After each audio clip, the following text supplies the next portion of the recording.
Well, hey everybody. This is Kendall with the Wealthy Legacy Journey, and I'm actually running solo today. Nathan's gotten tied up with some stuff that is actually making up for last week's episode.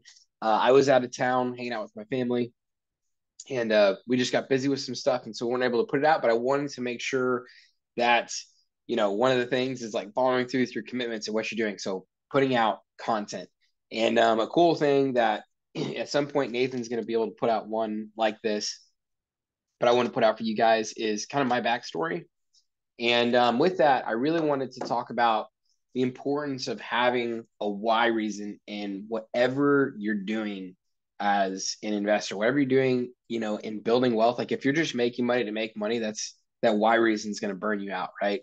And so kind of like where I'm at right now, and then I want to kind of back up and go through the journey. So right now, twice now I've built up two six-figure companies, which has been really exciting. I've gotten to participate in wholesaling of houses, flipping houses, where you buy them, fix them up, and you sell them again. I've done some land development stuff, done mobile homes.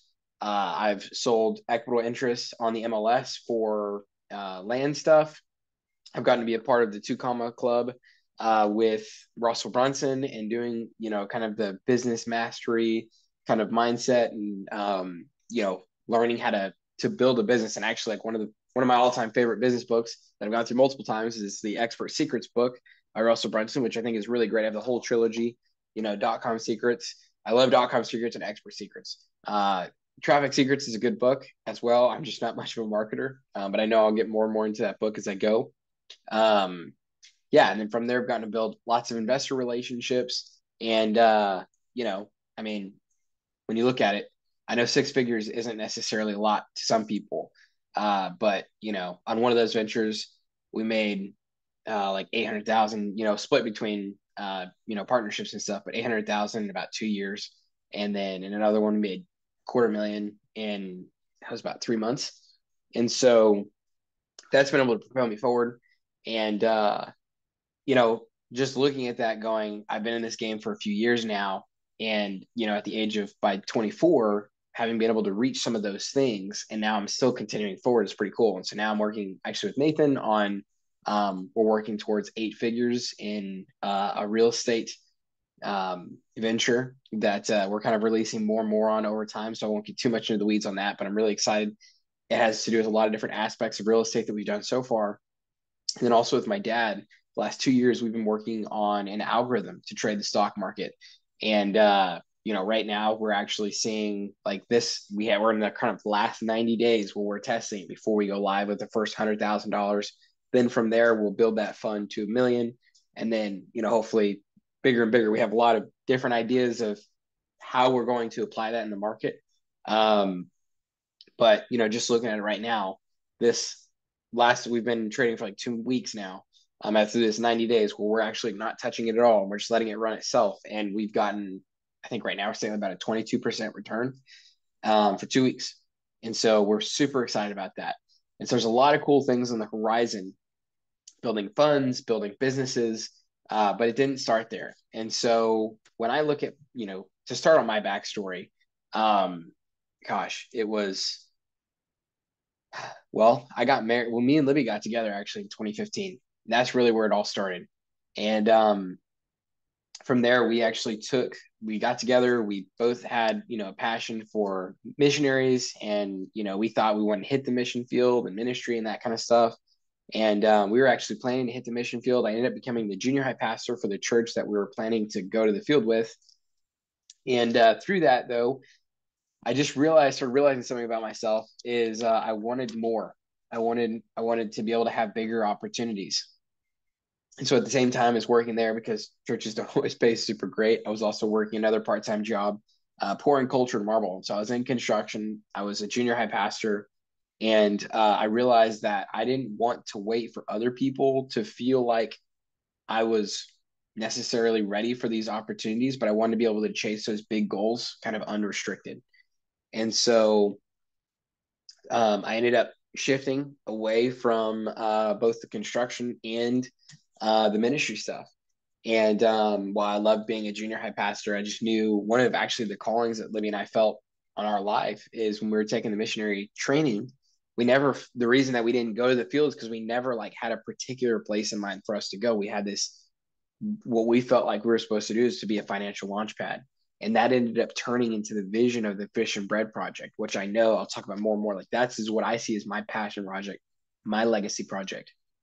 So we had this dream of being able to fund and launch missionaries all over the world.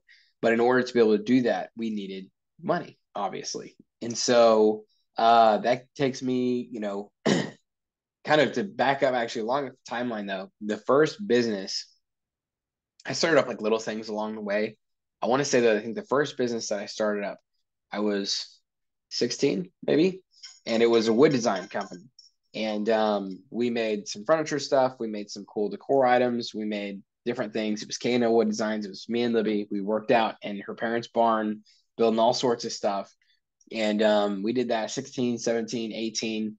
We wanted to get married, realized that it just wasn't going to be able to be something that was going to be able to support our family. So that's why I got the two jobs.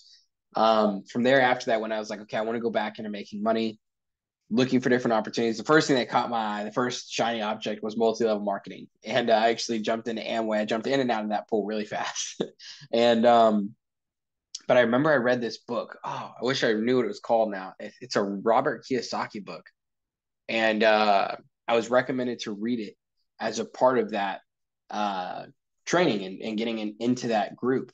And if I remember what the name of that book is, I'll have to comment it on here. But it was really good. It kind of changed my perspective for like leveraging a team to be able to get more accomplished. And of course, it was a great book for multi-level marketing. But really, any team, any company that you build has multiple levels to it, right? And it's all about working together to accomplish a common goal. So um, then from there, I actually stumbled across Cody Sperber, the Clever Investor. I think this is when his training was a little bit newer on. And so I took his course. That was in 2018. Yeah, it had to be 2018. It was like late, no, I mean, November, maybe 2018. And I took this course. It was the first time I had been introduced to really anything real estate outside of, obviously hearing about realtors. He was talking about wholesaling. And I was like, what is this about? Took the training course, learned so much good information about just real estate in and of itself, how it works, what's the lingo, all that kind of stuff. Um, from there, I spent a long time, really focused on this idea of other people's money, how to do this other people's money, because obviously I had no money, right, out of the jobs that I was doing. And so tried to pick a couple of wholesale deals. And actually, I had this one deal. This is a really important lesson that I learned. I had this deal where I was going to make where was it? This is like in Kendall area. And I wanted to make like 40 grand. Because you see, in the middle of this deal, I had actually done my first flip. And I did this first flip and stopped six because I had this investor who used to do deals, and it was like the max money he was willing to put into a deal. All I could afford was a deal like in a rougher part of town. And so I ended up, in the middle of that flip, almost actually lost money on that deal because I had no idea what I was doing. I was overpaying contractors. I wasn't doing enough work myself. I didn't know how to manage these projects. I learned later how to do it, how to have other people do it, but manage the budget, manage everything right. Um, but from there, was in the middle of trying to wholesale this deal. And I actually had this one wholesaler who really knew what he was doing, and he was going to be able to get me 10 grand. And I didn't know at the time, looking back, that's actually a pretty good, cut, for like a wholesale fee. But I wanted the bigger payout. And I actually ended up blowing up the whole deal because I really had no idea what I was doing because I wanted this big payday. And so I ended up with $0. I ended up 100% of a deal that completely blew up in my face rather than 10 grand of something that somebody else is going to be able to walk me through this process. And who knows where that partnership and relationship could have taken me. Something I learned from that was when there are people that are more skilled in a certain area that you're wanting to go, take the cut, build that relationship, do the partnership. That's a way that I could have brought value to his business. And that relationship and partnership could have taken me a lot farther. Who knows? So from there, ended up kind of along the way connecting with Nathan and GC'd a few deals for him before we moved into putting some money together. and partnering up on stuff. And so we actually, the way I got money though is my wife had a what was it, an IRA. And so I talked to this guy. His name's Dimitri. I can't remember his last name, but he runs basically he can convert if you want to look him up, he can find him on Bigger Pockets, Dimitri something, and he can basically turn your IRA into a self-directed IRA. He has a whole system for it. It worked out really, really good for us. And we were able to then take that money and loan it out through a whole process. It was a gray area the way we did it, but loan it out, and we were able to partner up on some other deals and be able to work deals that way. And so that was how we brought our money to the table. And then we split things 50-50. And we did, this was kind of like in the kind of beginning for both of us. He had done a few more flips than I had done at this point. And then I ran the construction. He did the real estate stuff, worked out really well. Ended up leaving that because I wanted to go to internet marketing. I wanted to really be able to, well, honestly, through that process, I really wanted to be able to manage my own pipeline because I was concerned with partnering up with other people. At any point, if I didn't own the pipeline, obviously that kind of puts you in a vulnerable position. And so wanting to learn how to do that front end. And so from there, that's when I went into ClickFunnels and went to the Two Comma Club. Absolutely loved that place. People say whatever they want to say about it. Yes, it was really expensive, but I learned some amazing stuff and it was amazing people to be around. After that, me and my dad started working on this algorithm 2 years ago. So at this point, we're talking October of 2021 is when I exited the Two Comma Club, started working on this algorithm. Took a lot of the stuff that I learned Two Comma Club, and I was like, okay, I pretty much learned everything that I need. I'm gonna go ahead and exit until I have a business in place, and then I'm gonna join back in. So I will join this club again. So then from there, uh, there was also like in these times, when you talk about like I just was like basically spending money after I left working with Nathan. Like before I partnered up with Nathan, I had no idea what to do. I had lost a bunch of money on this flip. I had at that point I also had like a multi-room rental thing. I had tried that. I had tried wholesaling. I was losing money on the rental. I was losing money. I didn't make any money in the wholesaling. That deal blew up in my face. I almost lost money on the flip. Things weren't going well, and I needed to find something that was going to work. And so far in my journey, the most successful and profitable ventures that I've been a part of have been with good partners. And I also kind of was losing my why reason along this path. And I'll get back to that because it's really important. So this brings us to, like I said, we're building the stock market algorithm. Went back, worked with two awesome dudes, Carson and Aaron. They were doing equitable interest, selling land. They had a kind of a really good thing going, had a system built. They just needed a front end guy. And I was like, well, over the last few years, I've learned how to talk to people. I've read a great book called How to Win Friends and Influence People by Dale Carnegie. It's an older book, but it's an amazing book. I absolutely love it. I try to read it once a year. Applying those techniques and working with people, I actually did really, really well working with those guys and getting deals knocked out with them. So then we roll into, I worked with them, like I said, for about three months really aggressively. There was probably about 6 months altogether we had deals, but it kind of took a little bit of time to spin up deals. And then once I had spun up so many deals, I kind of was backing back off, and I spent my time. I went back to the algorithm, and I thought, you know what? We've got a little over $100,000 from my split of the JV sitting in the bank. I said, I want to focus on the stock market algorithm. Excuse me. I thought I could get it up off the ground in time. And I had I think it was like an 8-month runway, and we just barely didn't get it done in time.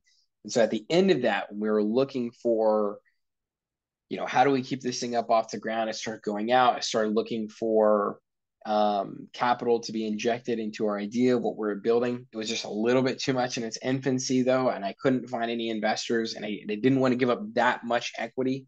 So it was either, well, I could get the capital I needed, but I'd have to give up a ton of equity, and I didn't really want that, or I needed to get the idea further along because it was a risky investment. I understand that. And so kind of along that path, Nathan said, hey, basically he's built up this 7-figure real estate business. And he's like, real estate, you know how to work these deals, like come in, work deals, like let's build something together. And that idea kind of grew into what we're building now. We see as an 8-figure real estate opportunity, 8-figure real estate business, and what we're working on right now. But again, I partnered with my dad to build this algorithm. And so while I'm working on this with Nathan, he's doing his part in the real estate stuff, and I'm doing my part. I'm also doing my stuff on the stock market algorithm stuff, and my dad's doing his part, and then all this stuff's getting built. So now the stock market algorithm, a couple months later, we are literally in the final testing phase to be able to launch version 1 of our initial fund. I actually just took a fund course by Bridger. I'm probably gonna mess up his last name. It's like Bridger Pennington or something like that. He has this fund course though. And so I was like, you know what? I want to learn how to start a fund. I'm going to partner up. I've learned how to just find people that know what they're doing. So I found him. I learned everything he had to give me. I know there's still a lot more there. I'll probably, join some of his mastermind stuff to go deeper, and so I can get everything structured correctly. But then, I got me and my dad. I have 50%. So I gave up quite a bit of equity on that to partner up with my dad on that. But you also have two people working on it for 2 years instead of one person working by themselves. And then I also have a split with Nathan. Same thing. We hold our roles, we do our parts, and it works, right? And even in that, we know that there's other partners, Nathan and I, and what we're trying to build over here in this 8-figure business. There's other partners that we're going to bring in to help fill the gaps for the things that are not our expertise. We're not afraid to admit that we're not experts in all areas, to come in and be the experts for these particular areas that we know we're going to need experts for. So with that said, that gets me to my why reason. And several times along this journey, I was losing my why reason. And my why reason was I wanted to be able to fund really being able to launch missionaries, but that became the idea of the Fish and Bread Project. And so every time I would forget that, and it just felt like I feel like I'm making money for no reason. I feel like I'm pursuing this for no reason. I got lost, right? But every time I could focus in and I'd say, and I basically just write it down. Sometimes I actually would write it down and just tape it to my wall. Like, everything I'm doing is for the Fish and Bread Project. And I need to make decisions based on that. Is what I'm doing right now taking me towards or away from the Fish and Bread Project? And that's actually a huge reason of why we started doing the Wealthy Legacy Journey. Because when Nathan and I started working together, I told him, I said, Nathan, I feel like building a following is one of the next big steps that I need to do in my personal journey as an investor, as an entrepreneur, as a man of ministry, because I'm going to be able to use that following to shine light on everything that I'm trying to do. And that's going to be really, really crucial moving forward. And so that's why we started the Fish and Bread Project, or that's why we started the Wealthy Legacy Journey in the first place, was to get a message out. We wanted to help people, but also to build a following, right? It's a part of my why reason. So instead of me feeling like I'm all over the place doing all these different things, I can just ask myself every time I go to take the next step, whether it's a new business or it's now these businesses that I have, as I'm taking steps forward in these businesses, does this decision take me towards or away from our goals, right? Does it take me towards or away from funding the Fish and Bread Project? Does it take me towards or away from the big goal with the algorithm, with the real estate stuff, the stock stuff? Is it taking me towards the goal or away from the goal? See, but if I don't have a very, very specific, fine-tuned goal, I'll never be able to get anywhere. And there's like this time, there's this a diving term. If you miss by an inch, you miss by a mile, right? If you don't hit, but the only way you can come down to the detail level of knowing exactly what you're trying to pinpoint and getting to that exact level, I guess, of detail is by knowing where you're going. And so, with that said, even this is something I have to ask myself a lot, but even for you guys, where are you dialed in right now to know exactly what you're aiming for? Do you have it well defined? Can it be broken down into 1 or 2 sentences, right? Because if it takes a whole novel just to put your idea out there of what's the overall thing that you're trying to achieve, then you're probably either too unorganized or you're trying to do too many things, right? Whereas I have very specific, I'm trying to do this. Everything I'm doing is towards building and funding the Fish and Bread Project. I know exactly what the Fish and Bread Project is. So I know what's needed to get there. That doesn't mean it won't grow, change, twist, and turn along the way, but I know what I'm looking for, right? So through that, originally, I was trying to do a whole bunch of this stuff myself, and I learned that partnerships were a huge key to success. Whether that means partnering up in an actual, business, or partnering up on a few deals, or being willing to be humble enough to learn from somebody else's skill sets, or partnering up on, podcasts to share an audience, whatever it may be, those partnerships are going to be what helps take you to the next level, right? And then through that, make sure that you're following good people, right? Like for me, I'm following, I see, okay, Nathan's had success. That's a guy I want to partner up with. I see that Russell Brunson's had a lot of success. That's a guy I want to partner up with. Bridger Pennington, I think, Bridger with the funds is a guy who's had success in this. That's a guy I want to connect with, right? Those are the steps that I'm looking for in the partners that I'm working with. So yeah, I mean, basically today, that's kind of my story. I just wanted to put it out there of like where my story has brought me to so far and where I'm at in my personal journey. I'm excited for Nathan to get to do his story as well. I'm sure you guys are going to be really excited about that as well. But yeah, biggest thing, I guess, two takeaways that I would hope that you take away from my story, that if you could apply it sooner in your journey, but if not, at least start applying it today, is number one, have your why reason. You need to know exactly where it is that you're going. Because if you don't know where you're going, you're never going to be able to get anywhere. And you're also going to wake up a lot of days feeling lost because you're not going to have it well defined. And maybe that means even right now, you need to take out a piece of paper and write down exactly within a couple words, what is your why reason? What are you doing? So on days where you feel discouraged, you can ask yourself, did I do that? Did I do that thing? Did I accomplish my why reason in some small way today? And if the answer is no, then ask yourself, are the things that I'm doing right now taking me towards or away from my big why reason? If they're taking you away from the big why, it's time to pivot. If the things that you're doing you think should be taking you towards your big why, but yet you walk away discouraged because they didn't take you towards your why reason, I think it's time to sit down and adjust and look at things and make sure that you're correct in that. Because I'm hopeful that when you look at that piece of paper, you say, man, I'm just discouraged because there's a lot of weight, a lot of things going on. But you look at that and you say, did it go towards my why reason? It did. And all of a sudden, boom, you feel like this lift, this encouragement, because you know you're going the direction that you ultimately want to go. And it needs to be something deep, not just, well, I just want to make a lot of money. Did I do something that's worth making money? Yeah, I did. But making money isn't a why. Changing people's lives is a why. Changing you and your family's lives, that's a why. Changing the trajectory of your lives, that's a why reason. Right? But specifically, what are you changing the trajectory towards? You know? So yeah, number one would be have your why reason well defined, written down. Number two, in whatever you're doing, find a partner. Because even if you climb to the top of a mountain and you have success, if you did it by yourself and you turn around like a lone wolf, you have nobody around you to celebrate the victory with, what was the point? Right? My most important favorite partner in life is my wife, Libby. She walks through everything with me, right? But then I also have some awesome dudes in my life that I also partner up with. For example, right now in the immediate, you got Nathan and you got my dad, Tim.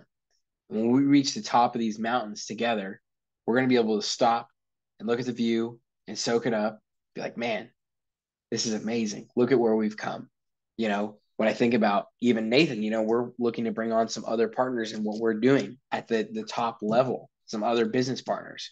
Those people are also going to be strategic relationships that I'm going to be able to climb to the top of the mountain. We're going to be able to celebrate that victory together. Right. So what's your why reason, whatever you're doing? Number two, if you're not partnering up, who could you partner with to help get you to that why reason? Number one. Number two, somebody that you would like to celebrate with whenever you reach that mountaintop. So that's my pieces of advice. Those are my thoughts. And that's my backstory up to this point. Today being, let's see, June 19th, 2023. So I hope that was encouraging to somebody. I hope that was helpful to somebody. That's, I think, episode 5. the wealthy legacy journey. And with that said, we'll see you on the next episode.